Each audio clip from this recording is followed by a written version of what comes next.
but it could have been a much higher percentage than, or lower percentage, I should say, than the 80. And I will agree with some, this came awfully fast. It's been hard for me to keep up with it, but I do believe that this is a good bill. And I know that the homeowners exemption is not going to solve all of our problems. It's going to in some areas, it's going to shift just within the residential, because you know, it exempts that 125,000, but if you're mostly a residential district, within your district, you're going to see maybe your properties might potentially go up, but you have to think about the entire county. That's where all the shifting actually is going on.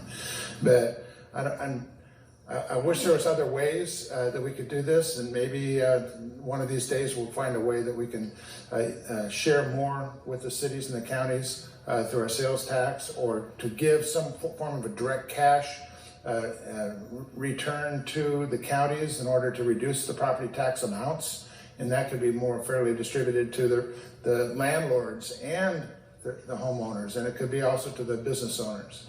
But anyway, I support this, and I just wanted to make a couple of those comments, so thank you very much. Thank you. Good lady from District 19. Thank you, Mr. Speaker. There is so much in this bill to talk about, so I'll try to focus on things that haven't been said. The gentleman from 12 spoke really eloquently about how this increase in the homeowners exemption is a drop in the bucket compared to what we really need. Since the homeowners exemption was capped in 2016, home prices have grown considerably, and if we hadn't done that cap, currently for this year, our exemption would be at $150,000. That's what homeowners would have access to if we hadn't done that cap. In just this last year, from March to March, in Ada County, home prices have grown by 27%. In Canyon County, it's 42%. So to just do this, it's like a little nudge of 25%. Is not going to cushion homeowners from another year of increases, and they're going to be confused if they read in the news that this was a bill that was going to reduce property taxes. And I hope the media report don't give them those false expectations, because they're going to be pretty disappointed. The other piece that we need to recognize is that when you increase that homeowners exemption from 100 to 125, that helps people who are going to be able to access the full amount of that exemption. For homes that are at lower values, they're not going to see their exemption go up because they've already hit 50% of that value. And they're going to have the shift of the tax load to them from the people who are benefiting from a higher homeowners exemption. So this stuff is complicated. Things shift every which way. And one of the ways that we could be cushioning those folks with lower value homes is to increase the value that they get from 50% to 55% of the max. We're not doing that here. So we're going to have people who see their property taxes go up, and we're going to have to explain that to our constituents. I would much rather see a homeowner's exemption that's adjusted locally and taking into account local context. I want to say a little bit about the circuit breaker provisions in here. The circuit breaker is a popular program. We're helping seniors age in place, stay in their homes, not get taxed out of their homes. And this bill purports to expand the assistance, but it actually doesn't. It's a revenue neutral policy. It takes $2 million. Once all of the provisions are triggered, there will be a year delay on it, but still it's in the bill that if your house is at the median or at 1.25 times the median in your county, then you are ineligible for the circuit breaker no matter what. And so how we're funding those modest increases in the circuit breaker assistance available is by kicking these people over here out of the program. So in my approach, I want to do no harm to low-income seniors. This does harm to low-income seniors, and there's no appeal process. There's no way it doesn't matter how low your income is. It doesn't matter if your house already has a reverse mortgage. If you have no equity in it, if you cannot qualify for the tax deferral program, your circuit breaker assistance will simply be taken away. So that violates the do no harm principle. I want to say a little bit more about this budget cap. What we're doing here is something that we would just absolutely scream if the federal government did to us. If they came in to us and said, no, you have to keep your budget at this level, you can't, and if you have to cut services, so be it. And it's going to do it in kind of an insidious, slow way with this new construction limited at 90%. Because what that means is that's going to compound over time. And our local taxing districts that are struggling with fast growth are not going to be able to keep up with those service needs. And that means really tough decisions, right? That's why we're hearing from fire protection. That's why we're hearing from law enforcement. Because you can't, as was said in testimony, you can't hire police officers for 90 cents on the dollar. So you're putting cities in the situation where they are going to have to cut services, law enforcement, emergency response, things that people rely on for their health and safety. And we can here in Boise can say, oh, we didn't know it was going to slow emergency response. We didn't know the ambulance was going to take 17 minutes and people were not going to get to the hospital in time for care for their heart attack or their stroke. And that's why, and we don't know, and that's why we need to have local control. We already have budget caps in statute. We need our local taxing districts to be able to make the decisions they can. I still remember my first town hall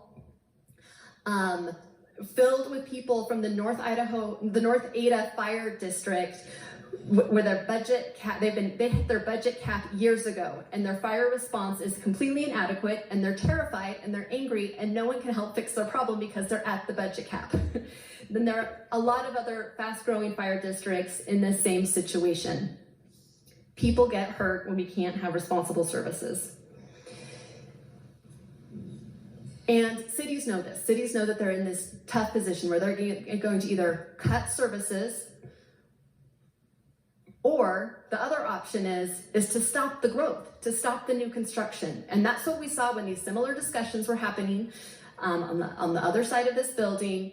We saw cities halt development approvals because they didn't know, they were not confident that they were going to be able, based on the kind of conversations that were happening here, that they were going to be able to provide services.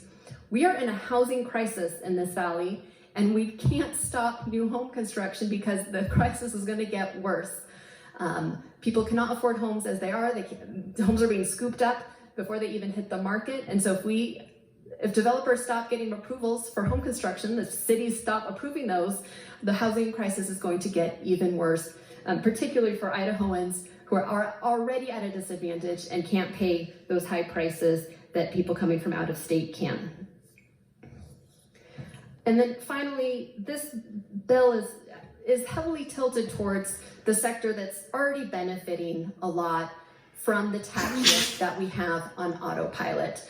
As we heard, it was say kind of tongue-in-cheek yesterday that they already have a property tax relief program happening in Canyon County. People are seeing 30% cuts to their property taxes, but it's only for a certain type of property tax holder, and it is for those commercial properties. And we just have to get back to a fair balance. It's just about, we want everyone to pay in, everyone benefits from the services. We have to get back to the balance. We can't have this tax shift keep going on autopilot. But curiously to me, this bill does a lot more for commercial with the new exemption or the increase to the exemption in the personal property tax. But we also have to remember when we do that, we erode taxable value across the district. So with every new supplemental levy we pass, now more taxable value, more commercial taxable value has been swept off the table, and it will fall to homeowners. So any new bonds and levies, more of that is going to be falling onto homeowners. But this also isn't the personal property tax solution that the business community wants. That we're hearing that they would rather this bill not be passed so that we can have more in-depth conversations and find a longer-term solution. It's been said before, this stuff is really, really complicated. We printed this bill 24 hours ago. So if you have questions about what's going to happen with this bill in your district, your homeowners, I understand that, and encourage you to vote no on this, even if you just don't understand it and you're not sure. But I also think there are a lot of good reasons to vote no. We can do so much better. We ought to have done so much better. Thank you. Is there further debate? Gentleman from 21.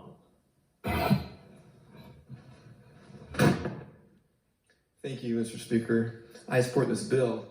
I've heard some negative argument for some reason. I don't understand why, frankly. The taxing districts are budget driven.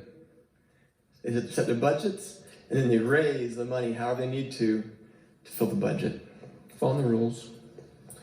Budget driven, that means that during the tech bubble burst, when the state revenues went like this, taxing districts revenues went just like this, because they're budget driven, ever increasing. During the Great Recession, when state revenues were doing this, what happened to the cities and counties and other taxing districts? They kept right on marching. Population of Idaho and inflation grows about 4%. Idaho state budget grows about 4%. Taxing districts heading towards 6%. Over time, that's huge. If you know anything about accounting or your dad tells you to begin to invest early, it's because over time, those distances become ever greater. And that's the piece people are feeling, is that pain between what seems normal at 4% and what seems unnormal over time at 5.5%. And they feel it. These are county budgets, city budgets, taxing district budgets. They're not Idaho state budgets. We don't control those levers, they do. We have some very wiggle room we have here. But it isn't like income tax or sales tax. These are their budgets. And frankly, I don't represent my city or my county or my fire district. I represent my constituents. They're the ones we're talking about here. It's their taxes that they're paying as the taxing districts collect and gather in an ever-increasing manner. So tell me what you don't like as a taxpayer. Do you want to raise the homeowners exemption to 125 or don't you? That happens in this bill. I'll come back to that in a second. Do you want to raise the circuit breaker amount in this bill or don't you? Do you want to raise the threshold of where people qualify for the circuit breaker or don't you? Do you want your cities to grow faster than 8% year over year? My goodness. Or don't you? We talked about the new construction. You remember being in a whiteboard this session where we had some spreadsheet scenarios, talked about how we use last year's levy rate, which is always higher than this year's levy rate, right? Because as the value grows, it's a divisor. It's a division problem. So last year we had lower property values, might be 0.08. This year we have higher property values. Now the new levy rate might be 0.07, right? And you saw in that spreadsheet how if we used last year's levy rate, as we are to in law, that 3% turned to a 4.5%. Remember that? And the second you use this new current year preliminary rate to calculate the levy rate, went down to 3%. That's huge. That can't happen. That's wrong. That's where you say the current taxpayers are paying for new construction, and that can't happen. Do you like that? Foregone balances. It's exactly right. When foregone balances come forward, it goes into the budget and is there forever and ever and ever, regardless of what you did with it. This bill says 1% can come in. That's put in your budget. Let it grow. Do your thing with it. But for a new physical capacity build out, use it. It's there for you. Don't add it to your budget. Take it back out of your budget. You don't want that? That's huge. That's amazing. That's wonderful. This bill has just one good thing after another, frankly. We talk about the homeowner, and I bet we're all the homeowners. Maybe I want a 50% homeowners exemption on my house.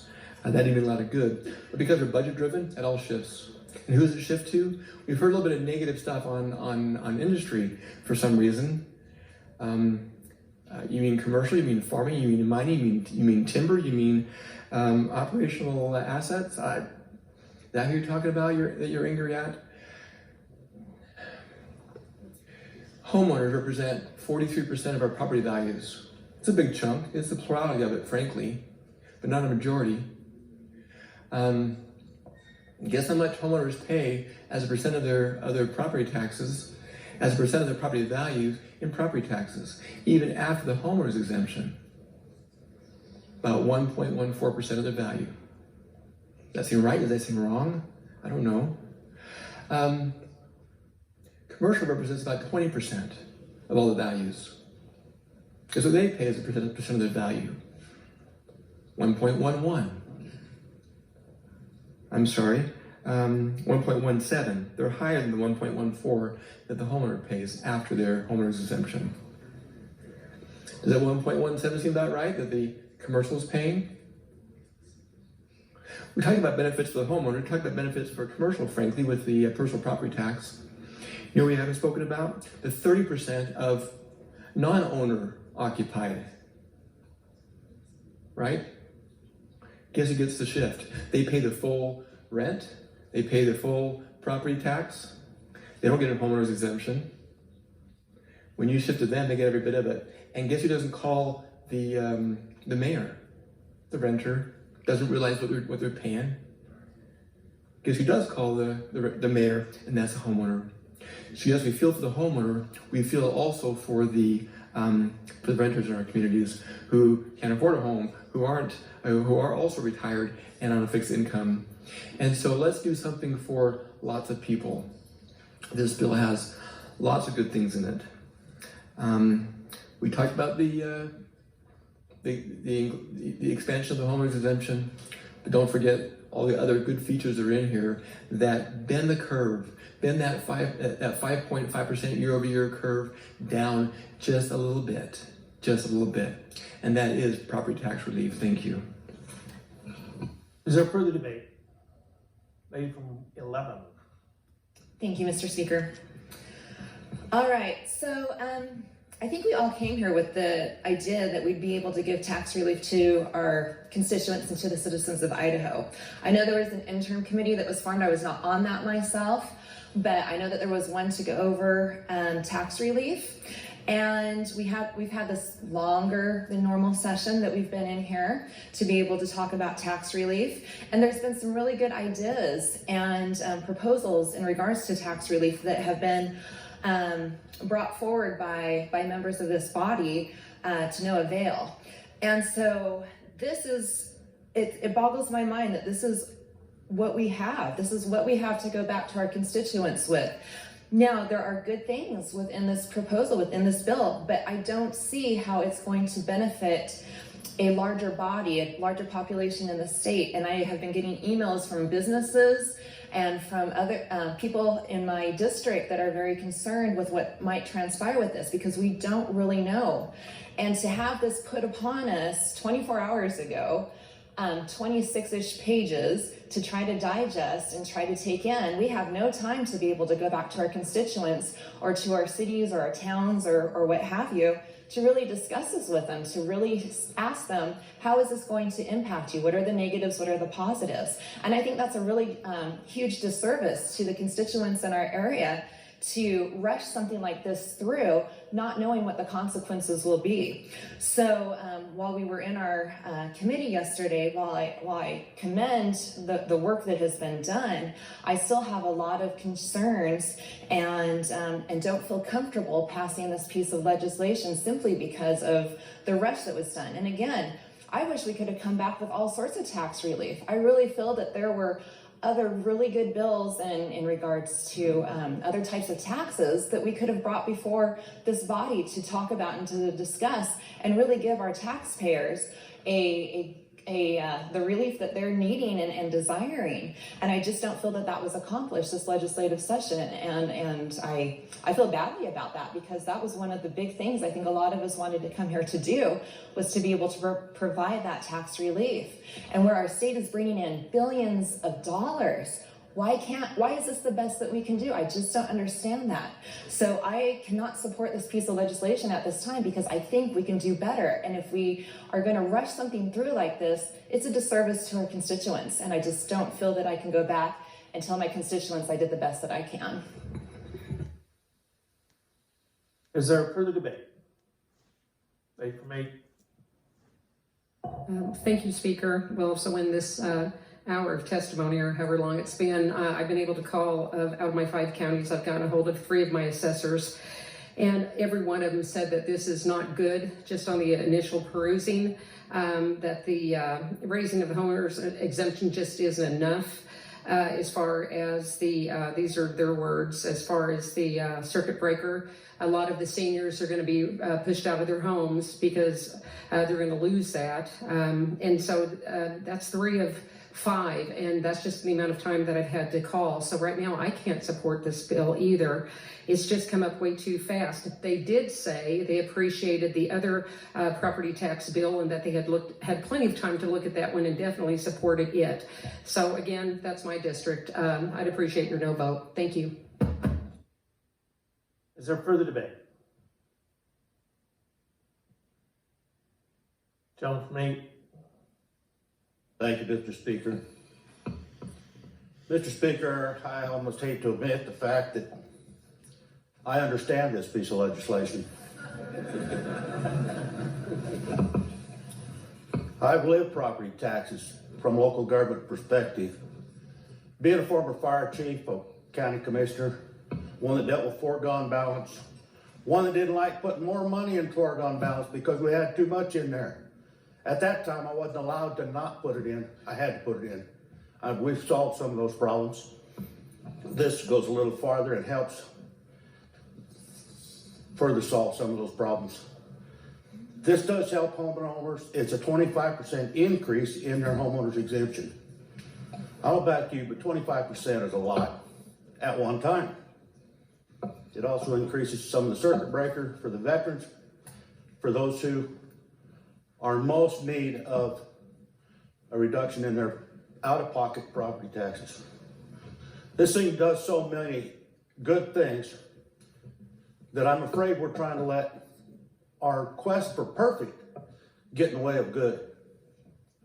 I won't go through all the details of this bill because Gentleman 14 has laid it out quite well. But in District 8, I will tell you that 8% budget cap is not going to hurt one of my 5 counties. Because they don't normally even get to a 5% increase in their budgets.